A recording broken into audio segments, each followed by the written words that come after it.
Welcome সকলকে আমার চ্যানেলে। এখানে কয়েন বেচার কথা নয় বা বিক্রি করার কথা নয়, এখানে কয়েন কালেকশন করার কথা বলা হয়। যাই হোক, তো আমি 1 টাকা 2 টাকা কমেমোরেটিভ সিরিজের যে কয়েনগুলো নিয়ে আলোচনা করেছিলাম, স্টেনলেস স্টিলের দুর্গাদাস 1 টাকার আর এয়ারফোর্স 2 টাকার কয়েন ছাড়া মোটামুটি প্রায় সমস্ত কয়েনে আলোচনা করা হয়ে গেছিলো। আর 5 টাকার মাঝে আলোচনা করেছিলাম মহাবীর তামিল আর একটা কোনো কয়েন সম্পর্কে নিয়ে আলোচনা হয়েছিল, খাদি। হ্যাঁ, খাদি কয়েন নিয়ে আলোচনা করেছিল। এই 3টে কয়েন আসলে আমি স্ক্রিপ্ট লিখে ভিডিও বানাই না, তো তাই একটু প্রবলেম হয়। যাই হোক, তো এই কয়েনটা নিয়ে আমি আজকে বলছি। এর আগে আমি চিত্তরঞ্জন কয়েন নিয়ে বলেছি। এটা হচ্ছে হায়দ্রাবাদের শিবাজি। বেসিক্যালি শিবাজি কয়েনটা 4টে মিনিট থেকে এসেছিলো, হায়দ্রাবাদ, নয়ডা, বম্বে আর কলকাতা। এইখানে আমি 3টে মিনিটেরই একটা একটা করে কয়েন রেখেছি। গোটা সেটটা আমার কাছে এখন রেডি আছে। এটা কলকাতার, কিছু মিন মার্ক নেই, আমি আরেকবার দেখিয়ে নিই কোথায় কী লেখা আছে। এগুলো বলে আমি সময় নষ্ট করছি না। এই শিবাজির এই নিচে কোনো মিন মার্ক নেই, পুরো ফাঁকা। তো এটা হচ্ছে কলকাতা মিন্টের। আচ্ছা, এইটা হচ্ছে কোথায়? এটা হচ্ছে বম্বে মিন্টের, কারণ এইখানে রুইতন আছে।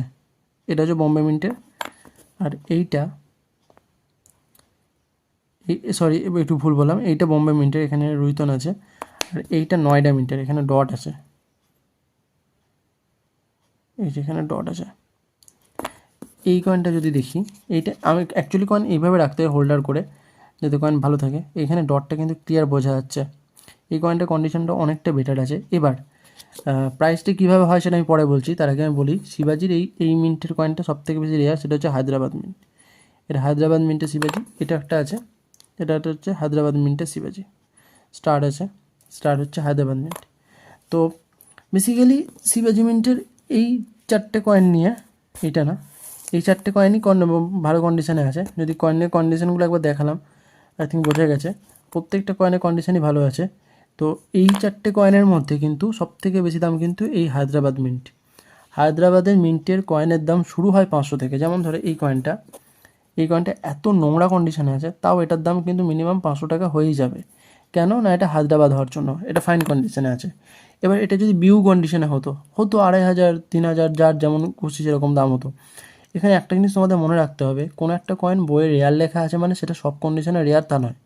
এই যেমন এই হায়দ্রাবাদ মিন্টের কয়েনটা, এটা কিন্তু 500 টাকায় অ্যাভেলেবেল। তুমি চাইলেই যে কোনো সময় কিনে নিতে পারো এই কয়েনটা 500, 550, 600 এরকম একটা প্রাইসে। কিন্তু বিউ কন্ডিশনটা আমি 2500-3000 বললাম, ওটা অনেক সময় 5000 টাকাতেও তুমি না পেতে পারো। তো ওটা অ্যাকচুয়ালি রেয়ার। তো এই কয়েনটা বইয়ে রেয়ার লেখা থাকা সত্ত্বেও ফাইন কন্ডিশনে কিন্তু সেইভাবে রেয়ার নয়। এটা কিন্তু তুমি ইজিলি অ্যাভেলেবেল পাবে, কিন্তু ওইটা কিন্তু অ্যাভেলেবেল পাবে না বিউ কন্ডিশনে। যাই হোক, তো শিবাজি আশা করছি বোঝা গেছে যে 4টে মিন্টের মধ্যে হায়দ্রাবাদ মিন্টের কয়েনটার দাম সবথেকে বেশি, আর কন্ডিশনের ওপর ডিপেন্ড করে। যেমন এই কয়েনটা, এইটা নয়ডা মিন্টের একটা কয়েন, এইটার কন্ডিশন যা আছে তার থেকে এইটাও একটা নয়ডা মিন্টের কয়েন, এটা কন্ডিশন কিন্তু অনেকটা বেটার আছে। ভালো করে যদি দেখো, এখানে এটা তোমার প্যাকিং করা আছে বলে, মানে হোল্ডারের ভিতরে আর একটা কভার করা আছে, পাউচে কভার করা আছে, ওই জন্য হয়তো বুঝতে পারছো না। নাহলে এটা যদি আমি খুলে দেখাতে পারতাম, তাহলে এর যে লাস্টটা সেটা ভালো বুঝতে পারতে। জানি না কতটা বোঝা যাচ্ছে, আলোতেই হয়তো চকচক করছে বেশি, বাট এটা আলাদা একটা লাস্ট আছে, যেটা খুলে দেখালে আমি বোঝাতে পারতাম। যাই হোক, তো এই দুটোকে যদি আমি পাশাপাশি রাখি, এই দুটোই নয়ডা, তো তারপরেও কিন্তু এটার দাম সবথেকে বেশি হবে এটার থেকে। তো ডিপেন্ড করে মিন্টের ওপর, ডিপেন্ড করে কয়েন কন্ডিশনের ওপর। যেমন এই দুটোই হায়দ্রাবাদ, এই দুটো কয়েনই হায়দ্রাবাদ, কিন্তু এইটার দাম সবথেকে বেশি হবে এটার থেকে। তো এইগুলো ডিপেন্ড করে কন্ডিশনের ওপর, আবার মিন্টের ওপর। যেমন ধরো এইটা এত ভালো কন্ডিশনে আছে, তারপরেও এটার দাম কিন্তু এটার থেকে কম। এটা ফাইন কন্ডিশনে আছে কারণ এটা হায়দ্রাবাদ বলে। তো সমস্তটা মিলিয়ে মিশিয়ে ডিপেন্ড করে। মানে অনেকে খুব সিম্পলিসিটি করতে যায় যে হায়দ্রাবাদ মানে অনেক দাম বা এমন কিছু না। ব্যাপারটা হচ্ছে সমস্তটা কন্ডিশনের ওপর আর মিন মার্কের ওপর। এবার দুটো কম্বিনেশনটাও দেখতে হবে। যেমন এইটা হায়দ্রাবাদ কিন্তু ফাইন কন্ডিশন, তার জন্য এটার দাম সব থেকে কম। আবার এটা দেখো খুব ভালো কন্ডিশন, কিন্তু এটা নয়ডা মিন্টের, তাই এটার দামে থেকে এটার দাম কিন্তু অনেক বেশি। তো এইভাবে তোমার প্রাইসটা ডিপেন্ড করে। তো আমি ডিটেলস প্রাইস এগুলোর বললাম না, খুব একটা বেশি প্রাইস হয় না বাকি মিন্টেরগুলো খারাপ কন্ডিশনে, ফাইন কন্ডিশনে। একটু ভালো কন্ডিশন হলে সেগুলোকে রাখার মতো হয়। আমি যেমন এই 4টে এখনও পর্যন্ত কালেকশানে আছে।